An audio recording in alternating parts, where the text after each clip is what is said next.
a maior torcida do Brasil, a torcida do Flamengo. E está, inclusive, participando ali da enquete. E aí, rubro-negro, você prefere enfrentar o outro rubro-negro, o Furacão, que normalmente lá em Curitiba o Flamengo tem sérios problemas para vencer, ou o Capiatá? O Capiatá está vencendo 60% a 40%. A enquete continua e nós vamos falar do Flamengo, que estreia na Libertadores no dia 8 de março contra o São Lourenço aqui no Rio de Janeiro e que joga amanhã pela Primeira Liga. Um monte de notícias com a Daniela Boaventura.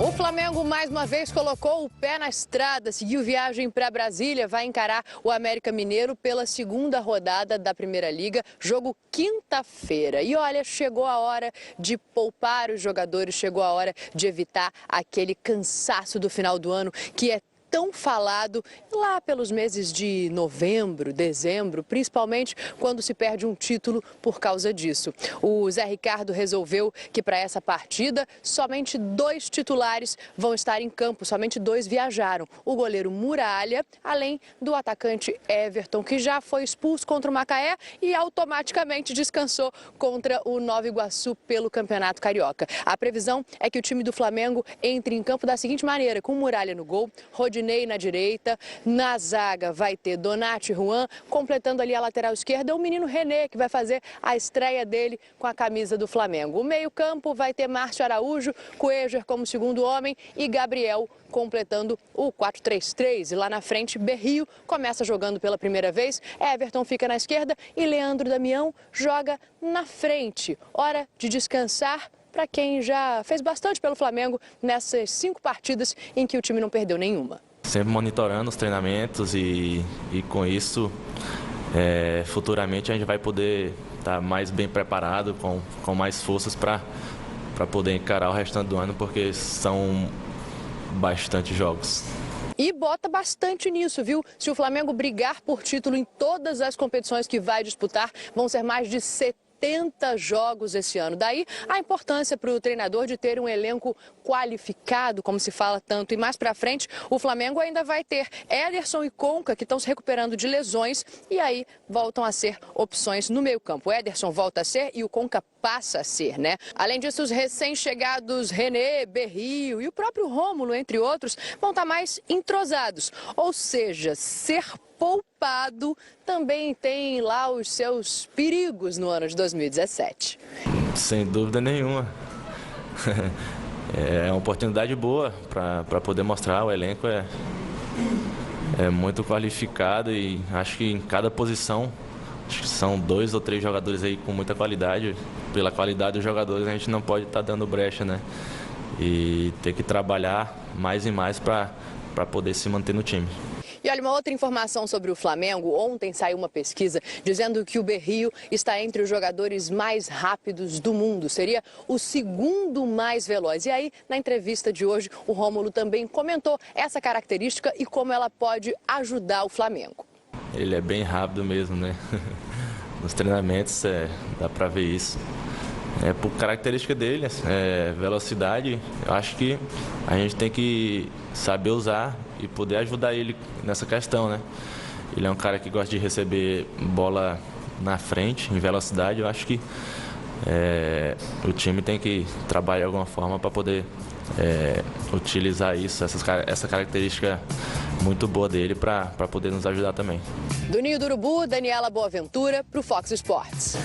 Bacana, Daniela. Muito obrigado pelas informações. A nossa enquete continua aí. Qual time a torcida do Flamengo prefere no grupo 4, Atlético Paranaense ou Capiatá? Além das informações trazidas pela Daniela Boaventura, do time, que amanhã terá apenas o Muralha e o Everton considerados titulares, e tal observação do Zé Ricardo na Primeira Liga contra o América Mineiro, 2 notícias chamaram a atenção no dia de hoje sobre o Flamengo e nós vamos falar delas agora. A primeira está lá no nosso site, foxsport.com.br. Pode mostrar, hein? Flamengo pode renovar o contrato do artilheiro Guerreiro em breve. A informação de um jornal aqui do Rio de Janeiro. Depois de passei, produção, qual jornal que trouxe a informação? Para a gente dar o crédito direitinho dessa informação. Mas o jornal Extra aqui do Rio trouxe essa informação. O Guerreiro tem mais 1 ano e meio de contrato com o Flamengo. E o Flamengo já pensa em ficar mais tempo com Paulo Guerreiro, o Leandro Quesada. E aumentando o valor da multa rescisória, porque pelo contrato atual, não é? Ela cairia com o Caiu, né? Era de 75 milhões, caiu para 25. Iria caindo. Então, eu acho que é uma forma inteligente do Flamengo segurar um dos principais jogadores. Quando é que termina o contrato dele? Atual? Ele tem mais 1 ano e meio de contrato. Mais 1 ano e meio. Mais 1 ano e meio. Metade de 18. É porque assim, vamos imaginar, vai caindo a multa rescisória. Daqui a pouco chega alguém aí, de repente até algum clube brasileiro vai lá e paga a multa rescisória. E o Flamengo tem que se É uma proteger. defesa do Flamengo, então? Mas lógico. isso, E né? outra, vamos entre nós aqui, vai ser o melhor ano do Guerreiro. Ele está se encontrando, né, Esse é o melhor ano do Guerreiro. Ele está se encontrando. Clima legal, você tá lá toda hora. Primeiro ano tá não foi feliz, bem, tá segundo ano contente, soltou. E a gente está tendo hoje o Guerreiro. É o melhor início de temporada, né? O melhor início de temporada do Guerreiro é esse ano. Ele tem 2 coisas importantes que a gente viu no Corinthians. A primeira, ele não tem medo de cara feia, ele gosta dos grandes jogos, é um cara muito bem preparado fisicamente, né? Não é nenhum vagabundo, ele adora trabalhar, profissional, né? Bom. Só que tem o outro lado, é o tipo do cara que precisa estar num ambiente favorável para conseguir tudo isso que eu falei nos primeiros quesitos aqui. Ele tem que estar à vontade. E ele está à vontade no Flamengo. E outra, com todos esses caras botando bola para ele, Diego, daqui a pouco tem o Conca. Pode escrever. Você tá com uma... Você quer que eu escreva? Dá a caneta aí, Facicani. Você tá com uma cara de desconfiado. Não tá a caneta aí? Olha aqui. Eu vou escrever aqui na nota do Vamos pode falar, Quesada. Eu vou anotar aqui. Eu falo, mas fecha no rosto do João, porque ele tá bem desconfiado. Vamos lá, eu olhando pro Quesada. Pode falar. O Guerreiro vai arrebentar nessa temporada, João. Pode escrever aí. Me cobre em dezembro se isso não acontecer. Tudo bem, se ele for pra China na metade do ano, aí também já não vale mais, aí também já não é problema meu. Por que não? Eu tô falando no Flamengo. Tô falando que ele vai arrebentar no Flamengo. Eu anotei. E não tô falando da seleção do Peru também, eu tô falando Flamengo. Flamengo. E essa renovação de contrato do Guerreiro também pode passar por uma outra questão de que já se fala na Gávea, nos corredores da Gávea, de que Felipe Viseu pode ser vendido na metade do ano. Tanto a Juventus quanto a Fiorentina já monitoram o jogador e tem interesse em levar o Felipe Viseu. A multa do Viseu é a seguinte: se o Viseu for vendido para um clube do Brasil, a multa é de 70 milhões de reais. Se for vendido para um clube da Europa, é 70 milhões de euros. Que isso? 70 milhões de euros? Só que, João, a gente pega um exemplo recente agora do Jorge, que a multa, Eugênio talvez pode me corrigir se não for verdade, 30 milhões era a multa do Jorge e foi vendido por menos do que isso. Então, se chega o homem da maleta lá no Ninho do Urubu... 50 leva. Tá levando. E é uma especulação, não está certo ainda, mas o Felipe Viseu ele tem interesse em sair, em jogar no futebol europeu. A Juventus nem se fala, que é o principal clube da Itália já ao longo de alguns anos, mas a Fiorentina também seria um outro mercado. O empresário do Viseu parece ter um bom relacionamento com o empresário da Europa, que tem boas articulações no mercado europeu. Então, um pouco da renovação do Guerreiro pode ser por isso também, que o Flamengo vai perder um atacante. E ainda tem a situação do Leandro Damião, né? A gente não sabe até quando que o Leandro Damião fica no Flamengo, ele sendo prorrogado esse empréstimo e vai... Esse é o único que não sai. Porque tem que ter um reserva. Se o Guerreiro tá ali, reserva. Se o Guerreiro sai, o Viseu toma conta e o Leandro Damião fica ali. No final das contas, eu queimei minha língua. Foi boa a contratação do Leandro Damião. Foi, sim. Porque ele é o cara, na hora que você não tiver o Guerreiro na seleção ou por algum motivo o Viseu pode ser vendido, tá na seleção de base, você tem o Leandro Damião. E hoje ele começa jogando o jogo... Resolveu hoje. Contra o América. Resolveu hoje. E se a gente for pegar também por histórico, por currículo, hierarquicamente, no elenco do Flamengo, o Damião é o segundo.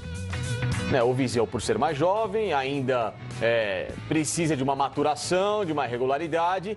Se a gente for fazer uma análise em termos de um cara que está pronto para uma responsabilidade maior, em relação ao Viseu, é o Damião. Mas um adendo aí. Mas a pergunta para a torcida, acho que a torcida vai ter o Viseu. O Viseu não vai ter essa maturação se ele não for colocado para jogar. E nas poucas... Agora vocês me ajudem a lembrar. Pelo imediatismo, né? O João vai me ajudar a lembrar.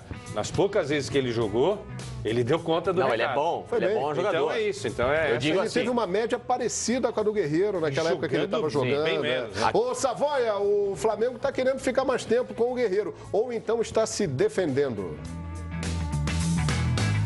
Tem uma coisa que o Corinthians não fez. O Guerreiro queria continuar no Corinthians, mas queria antecipar a renovação, fazer exatamente aquilo que o Flamengo tem. Não adianta nada contratar grandes jogadores, Berrio, etc e tal, e aí arriscar perder o Guerreiro. Ou vai deixar para reformar 6 meses antes do vencimento do contrato. Aí ele assina um pré-contrato com outro clube e vai embora, o Flamengo não ganha nada. Eu acho que o Flamengo está certo. Ele está antecipando o problema, está pensando à frente. É um jogador interessante, um jogador experiente, que pode acrescentar muito nos próximos anos, inclusive, e está se reforçando, porque a antecipação da reforma com o Guerreiro é quase uma contratação. Tão importante quanto a do Berrio, por exemplo, do Diego. Está muito certo o presidente do Flamengo. É isso aí. E olha, hoje eu chegava aqui à emissora, no início da tarde, horário normal, para apresentar aqui o Expediente de Futebol. E adentrando a redação, eu encontro os integrantes da Fla Fox saltitando, pulando, gritos, uma alegria incontida. O que está acontecendo? Que notícia é essa? Presidente da Fla Fox, Jorge Brandão, dei o seu nome, viu, presidente? Dá para identificar melhor. E todos gritando de alegria. O que houve, gente? Cirino foi embora. Cirino saiu. Cirino foi para o Internacional. Falei, tá confirmada a notícia. Está confirmada a informação. O Wagner Martins já, lá de Porto Alegre, pode trazer maiores detalhes. Mas num acerto entre Flamengo, Atlético Paranaense e Internacional. O Internacional já tinha interesse há bastante tempo no Cirino e ele está indo para o Colorado. Cirino foi embora sem dar certo no Flamengo. Eu me lembro que no início de 2015, as duas contratações mais comentadas do Brasil, PVC no Fox Sports e Marcelo Cirino no Flamengo. Uma loucura. Não deu certo. O Cirino não deu certo, né, João? O Cirino... Os 2 campeonatos cariocas que ele fez nos 2 primeiros anos, ele foi muito bem. E aí despertou aquela euforia na torcida do Flamengo, pro Cirino. E aí chegou no Campeonato Brasileiro, não vingou. Agora, o que causa essa questão do Cirino aí é muito complexa, porque, para lembrar o torcedor do Flamengo, o Cirino, quando veio para o Atlético Paranaense, o Flamengo tinha até o final deste ano para vender o Marcelo Cirino. Se vendesse, ficaria com uma porcentagem, se eu não me engano, de 20% do valor da venda. Se não vendesse o Marcelo Cirino, o Flamengo teria que pagar 3,5 milhões de euros pelo Marcelo Cirino. Acontece que não deu certo, o Flamengo trouxe jogadores para a posição, um deles o Berrio, o que fez o Cirino perder espaço. E agora a questão é, o Cirino está indo para o Internacional, que vai ceder um jogador para o Atlético Paranaense. O Eduardo Henrique, volante. O Flamengo ganha ou perde nessa jogada? Não ficou muito claro. Porque ele não pertencia ao Flamengo, se vendesse o dinheiro não iria para o Flamengo. Por que o Atlético Paranaense agora é o intermediador dessa mudança de peça? Porque tinha uma parte dos direitos, né? A maior parte, né? Mas aí o Atlético ganha um jogador e o Flamengo só perde o Cirino, deixa de pagar salário. O que fica pro Flamengo nessa questão? Falando no popular, o Flamengo se livra do Cirino. Só economiza na folha? Alivia um pouco a folha, João? E ele virou um fardo, virou um peso, né? Mas e aí, no final do ano ele volta pro Flamengo ou do Inter ele já toca a vida dele? Isso a diretoria do Flamengo precisa esclarecer. Agora deve ter acontecido um acordo nesse sentido, né? O Flamengo mantém os 20%, João? Se mantiver os 20%, o jogador vai ser negociado um dia com outro clube, quem botar o dinheiro, 20% é do Flamengo. Pode ser que aconteça. Mas o Flamengo não teria que pagar uma quantia no final desse ano? Eu concordo com você, tá estranho isso. Tem que ser bem explicado. Tem que ser explicado, que a gente ainda não sabe exatamente. Quer dizer, fica sem o jogador e tem que pagar ainda dinheiro?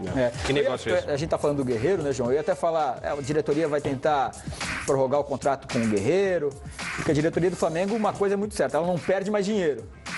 Mas com o Cirino, ela acabou... não foi um negócio Não foi um bom negócio feito pela diretoria. Claro, mas é um risco, todo jogador é um risco, né? Todo jogador é um risco. Contratar o Messi, pode ser que o Messi não dê certo. Em 2015, eu me lembro que o Corinthians tinha interesse, o São Paulo chegou a ter interesse, o Cirino era um jogador extremamente valorizado e a tendência dele dar certo era muito grande, só que não aconteceu, não rolou e foi realmente um investimento que não deu certo na diretoria do Flamengo. Você ia falar assim, que o Corinthians, que contratou 15 caras que não deram certo. Pois é. Agora, quem garante também que o Cirino não vai dar certo no Internacional? Exatamente. Pode chegar lá e jogar, né? Ele não precisa aprender a jogar, ele era um ótimo jogador no Atlético Paranaense.